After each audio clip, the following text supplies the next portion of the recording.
mulla yksi niinku kauheimmista viesteistä tuli LinkedInissä. Siitä on nyt useampi vuosi aikaa, mutta olin sillä linkkarissa aika aktiivinen ja eka kirja oli tullut.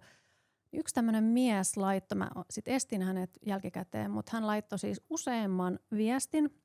Ja viestin ydin oli se, että meidät oli tarkoitettu yhteen.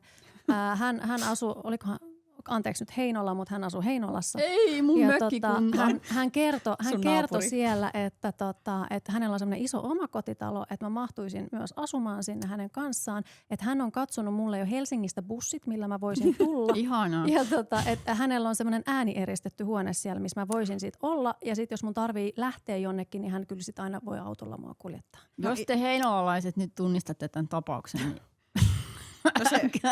mitä hirveitä. Joo, ja se oli vähän semmoinen, niin kuin, että nyt menee niin kuin kylmät väreet huonolla tapaa. Ja mä sitten vastasin hänelle vielä siihen viestiin, että hei kiitos, että älä lähetä mulle kiitos enää viestejä. Ja pistin aika ystävällisesti. Niin sitten hän laittoi, että miksi sä oot noin hankala, että sä voisit muutenkin muuttaa sun someviestintää. Että mä en tykännyt tästä sanavalinnasta, mitä sä käytit tuossa yhdessä postauksessa. Että mä oon by the way tulossa Helsingin maratonille ja mä lähden tohon aikaan tämmöisellä numerolla, että mä todella toivon ja odotan, että sä oot siellä katsomassa, kun hän juoksee. Ja se oli semmoinen tilanne, että mä asuin silloin yksin.